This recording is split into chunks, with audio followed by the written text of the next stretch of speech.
Yes. We're back again. FootyWit podcast. EPL game review. We'll be reviewing game week 22. My name is Ehis Anthony, and I'm here with.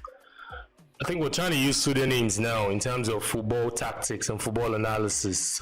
I'm here with my shot blockers, my strikers, and my defender. I think Chimamaka will be the defender, Okwe will be the striker, and I'm in the middle, the creator, the midfielder, the maestro, But we're here to do what we like doing, which is talking football. And what we'll be doing on this episode, we'll be reviewing game week 22. A lot of talking points, a lot of things happen during the match day week in the EPL, double jeopardy, triple threats. So many narratives being spun up on red cards, offense, and issues, and the likes. Jose Mourinho, what's happening?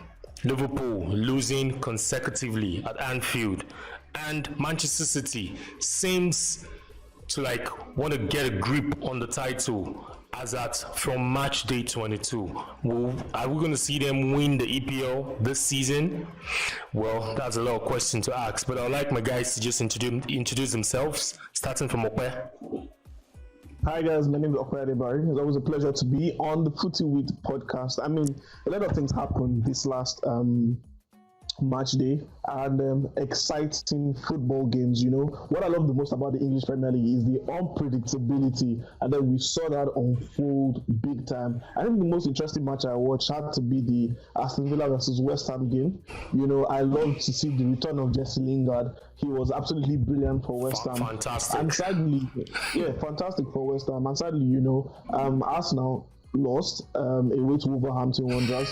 For the first time in 35 years, Wolverhampton Wanderers did a number on Arsenal, twice in one season. Same scoreline. Many will argue, the ref's decision.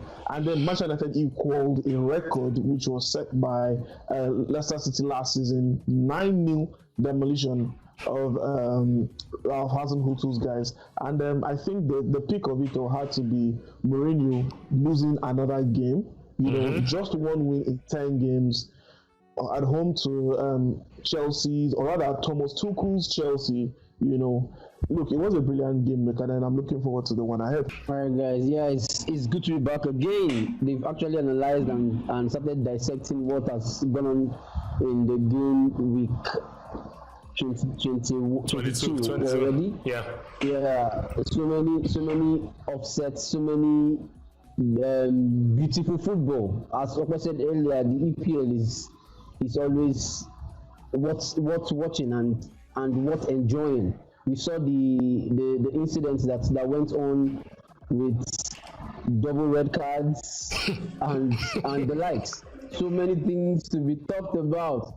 Is VAR here to stay, or are they here to destroy football? I don't know what to say about this. Then talking about Jose Mourinho again, is he enjoying it? I believe he used to have the second season miracle in his past seasons, but this season I don't know. Is it panning out well for him? And so many other things. Liverpool, who came with a 68 home straight, not losing at home for 68 games, to lose at home back to back.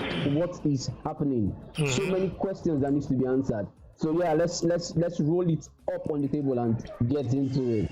Yeah, but I'm surprised at your energy today, Chimamaka. At the last episode, your energy was off the roof, but today, kind of started on the slow.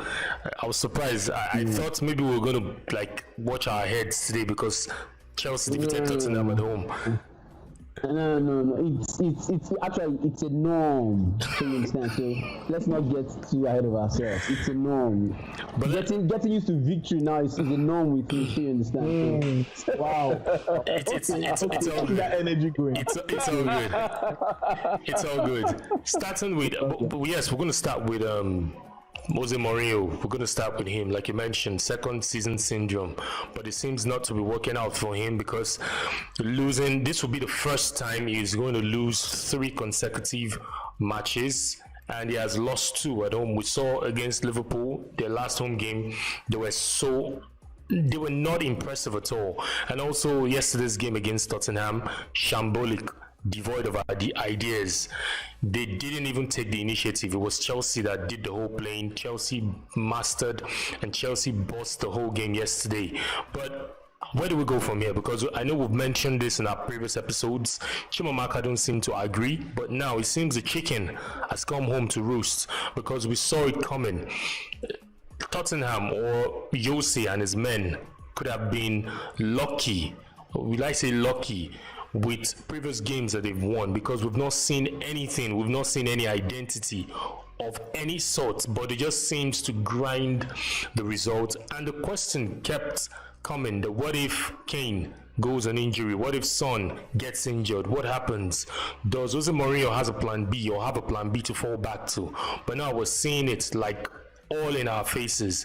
The chicken, like I said, has come home to roost. So what say you guys on Jose Mourinho and Tottenham with the 3 consecutive loss? I mean, look, it's very unlike a Mourinho team, especially in the second season. We both know how successful he has been with his second seasons at every club that he has managed. You know, talking about his first and second stints with Chelsea, Inter Milan, Real Madrid. However, truth be told, when you look at this Spurs squad on paper, they are good enough to be league contenders, but then with what they are currently displaying, they don't even look like a team who is sure of a top 4 finish, and that's a major problem. Look, a lot of neutral people complained about the fact that Spurs were just simply parking the bus. You know, they really were not playing anything exciting. And my own opinion, in the match against Chelsea, Spurs actually had good chances to win the game. Yes, they were not playing fantastic football, but they were creating chances. The only chance was that of Vinicius, man. The only chance that I saw was that of Vinicius. Yeah, well, Vinicius had like 2 chances. Eric Dyer with that free kick, that was a decent chance. You know, he could have done something with that. In terms of chances being created, Steven Bergwijn did a lot in terms of trying to create chances. However, just like I said before, they lacked quality in that final third. One major issue now with Spurs is in the area of creativity. And then I now begin to think, why did Jose let Christian Eriksen go? Yes, I know Eriksen already wanted to leave, even while Pochettino was still at the helm. But then you let someone of that caliber go, and you don't now replace him. So I believe Mourinho was just way too dependent on the combination of Son and Kane, and simply without Kane, Son is not that productive. You know, it's very difficult when you're not playing with someone who's on the same wavelength as you. Mm-hmm. No Harry Kane in the team anymore, no Eriksen in the team anymore, no Dele Alli in the team. However, in fairness to Mourinho, when Dele Alli has been given the chance to play, he hasn't been playing fantastically well. So I don't blame him for leaving Ali out of the team. And then Tonga Undobele is not actually an outright playmaker. He's a great box-to-box midfielder. Yes, he can create those chances once in a while, but creation is not his forte. So one major thing that is hindering them is creativity, and also that defense line is not just sure enough. We saw the way Serge Aurier caused them goals, 2 matches ago. We've seen the way Eric Dyer consider that penalty. For an experienced player, he should know better. Penalty definitely for that matter. Yeah. Better. Exactly, he definitely should know better. So is yet to find the perfect combination in terms of his back four. So whether it's going to be Alderweireld, Sanchez, Aurier, and Davies, or Reguilon, Doherty, Dyer, and whoever is going to, or Joe Rodon. So he needs to find the perfect combination in terms of his back four. He needs some creativity going forward, whether Harry Kane and Son are playing together or playing not at all. Chimamaka, Tottenham, they spent. Tottenham, they spent a billion pounds. It's a world class stadium. They built a world class stadium, and you see what it has been for Tottenham ever since Jose Mourinho took over, because it seems like a step backward. Now, for me, as a neutral, looking at the kind of style that Mourinho brings out onto the field of play, what would have been Mourinho's lot if the fans were to be 60,000 fans were to be in the stadium and seeing this kind of output, or seeing this kind of identity or the style of play Mourinho is bringing to the Tottenham team. Do you think they will be encouraged, or what would you feel would have been the fans' opinion concerning Mourinho if they were to be in the stadium? Okay, I'll answer that in two different, how do I put it? In two different ways. Now, first, at the beginning of the season, we had a Tottenham team that has been firing on all cylinders in every competition they've played. They have been very, very good, irrespective of the kind of results they grind out. Now they've come to the thick of it, where it's no longer as rosy as it was at the beginning of the season. Now, with fans in the stadium, we know what the fans can do. They are either there to motivate the team or to bring down the team. With the fans with the right mindset of fans in the stadium, it only helps to motivate players. But now, talking about the identity at which Mourinho is playing presently, I would outrightly agree with you on identity, because there isn't an identity presently. Finally, at Spurs. Yeah, agreed. Why I'm agreeing with you is this. Yeah, if I'm going to judge by the second half of the game against Chelsea yesterday, I realized that yes, he brought a different vibe to the pitch. They came all out compared to the first half. And they if they had their chances, if they took their chances, they would have either equalized that game or even gone out with a victory. So, but it is the same approach. All he did was just motivate them. There was no change in tactics. He played the same kind of tactics he played in the first half, but the problem with the first half was the team was so scared of Chelsea's attack, so they decided to sit back in. Well, credit to Chelsea. Chelsea forced them to play what they wanted them to play. So that's what happened in the first half. But looking at the past 10 matches, he has not outrightly been so bad, if you are going to say it that way. It's just that he has not been getting the results, and we know that in football all we need is the results. The team has not been playing bad. Yeah, result matters. Yes. Yep.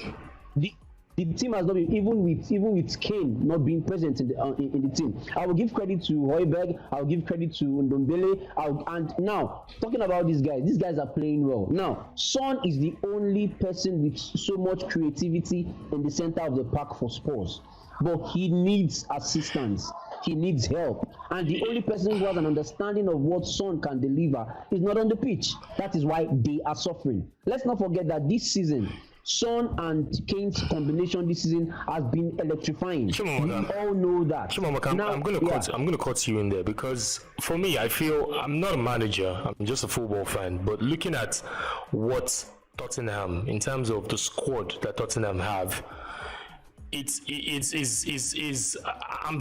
kind of disappointed with the kind of setup Mourinho sets up at home. I could understand if you go to an away match, you're trying to play a conservative kind of game, trying to conserve you from losing, and you use a double pivot and the 2-4 sitting in this guy, this Southampton guy that they brought in. Please remind me of his name. You mentioned his name just now. Højbjerg and Sissoko. I can understand, but you're home. You need to take the initiative to the opponent. Why do you have to always come up with the same setup? You have guys that can do this for you.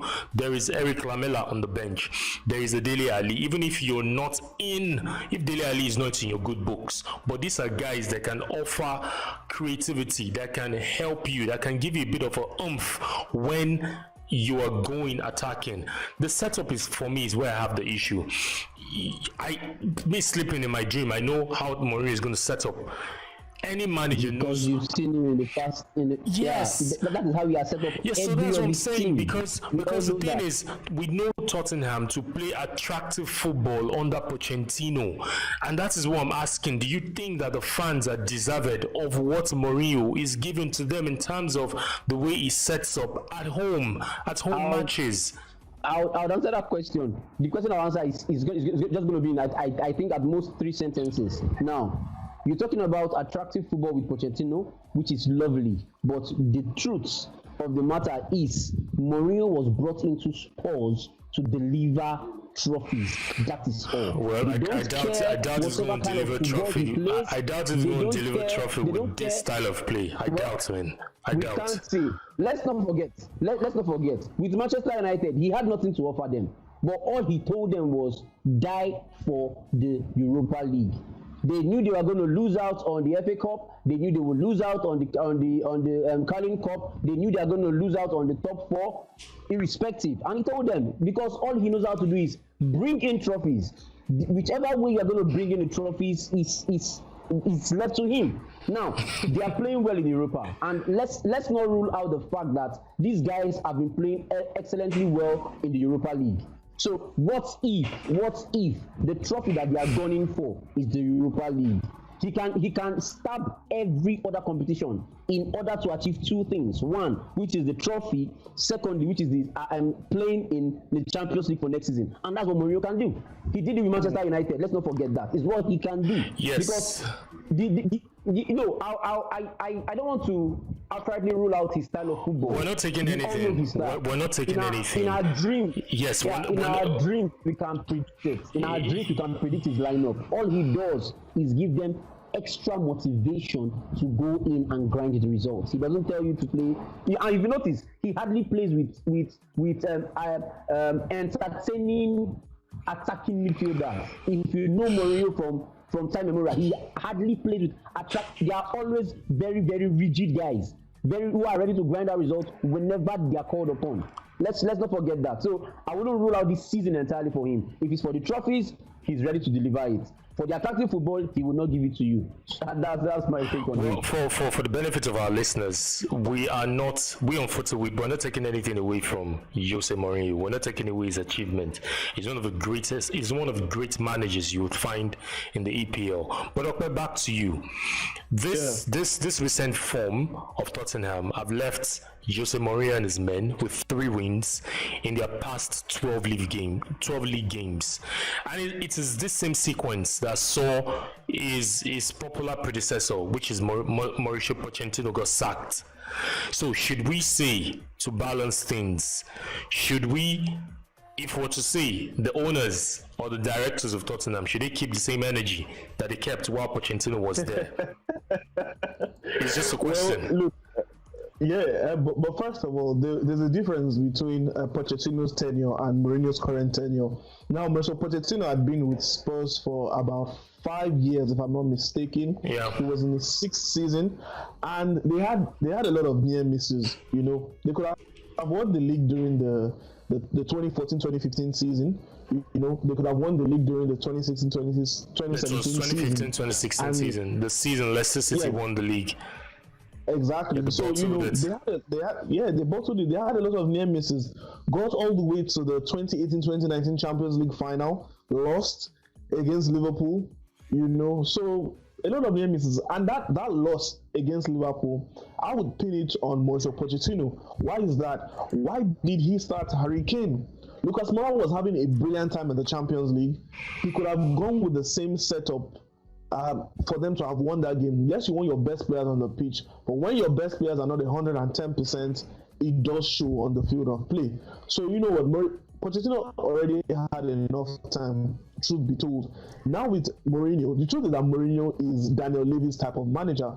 Just like Chimamaka had outrightly said, look, this Spurs team, they want to win trophies. Why is that? Because they feel like, which they do, which that feeling is correct, on paper, just like I said earlier, they've got a squad which can win trophies. It's as simple as that. All they need is a good tactician and a good manager to help build this squad to win trophies. Okay, yes, they have evidence issues, but then Mourinho knows how to make the most out of teams with issues. He did the same with Real Madrid when he initially came. His first season did not win the trophy, but then in his next season was able to do something really good with them. Yeah. You know, okay, even in his first season, I believe he won the Spanish Super Cup. The next season, they went on to win. Let me just okay. So now with Spurs currently, he could do the same thing that he actually did with Manchester United. Although it will be extremely difficult, winning the Europa League is very possible because they'll be playing brilliant football. However, it's knockout competition. nothing is certain for sure. Yeah. The same way Arsenal were knocked out in the round of 32 last season against Tottenham, because the same thing happened to Spurs. So they just need to do what. Sorry, I can barely hear you. You just. Mourinho is not the type to play expressive football like Chimamaka said. The only difference was when Mesut Ozil joined Real Madrid, because he knew that Spanish football was different. He needed to bring a different. Sorry to cut you there. Sorry to cut you there, because you kind of like modeling up. To make a change in that team, he will eventually do that. So then we might not keep seeing the same brand of football.